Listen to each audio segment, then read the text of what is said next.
এক কথায় বললে খাবারের পরিবেশন, খাবারের টেস্ট এবং পরিবেশ সবকিছু মিলিয়ে অত্যন্ত চমৎকার লেগেছিল আমার কাছে। আসসালামু আলাইকুম এভরিওয়ান, আজকে আমি চলে এসেছি চাপঘর। এটির লোকেশন হচ্ছে মিরপুর 2-এ। আজকে আমি এখানকার খাবার টেস্ট করব এবং আপনাদের সাথে শেয়ার করব। Chapghar the real taste of kebab menu কার্ডের উপরে লেখা ছিল।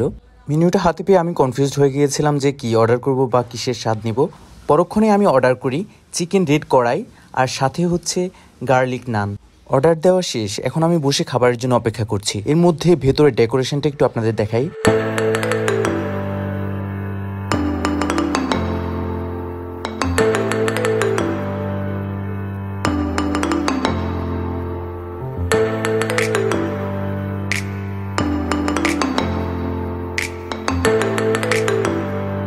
তো এখন দেখতে পাচ্ছেন আমার খাবার চলে এসেছে, চিকেন রেড কড়াই আর সাথে হচ্ছে গার্লিক নান। এখন আমি এটি ট্রাই করব। এখানে দেখতে পাচ্ছেন অলমোস্ট 4 পিস মাংস দিয়েছে তারা, এই যে দেখতে পাচ্ছেন, আর পিসগুলো যথেষ্ট বড় ছিল।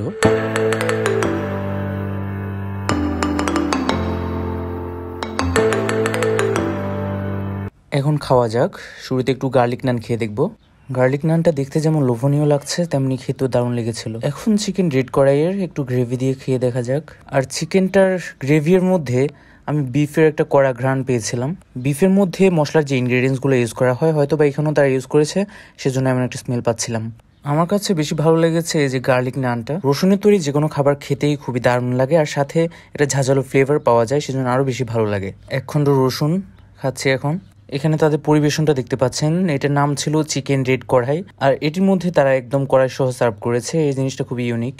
এবার আসা যাক খাবারের রেটিং এ। চিকেন রেড কড়াইটাকে আমি দিব 7/10, কারণ এটার মধ্যে যে চিকেনের টেস্ট পাওয়া যাওয়ার কথা, সেখানে বিফের একটা টেস্ট পেয়েছিলাম, সেজন্য এটাকে আমি 7 দিব। আর গার্লিক নানটা আমার কাছে খুবই ভালো লেগেছে, আর আমি গার্লিক নানটাকে দিব 10/10। আর এখানকার খাবারের প্রাইস গুলো ছিল খুবই রিজনেবল। চিকেন রেড কড়াইটার দাম পড়েছিল অলমোস্ট 300 টাকা, আর গার্লিক নান ছিল প্রতি পিস 80 টাকা করে। প্রাইস হিসেবে তাদের খাবারগুলো মোটামুটি ভালোই ছিল। পার্সোনালি আমার কাছে খুবই ভালো লেগেছে।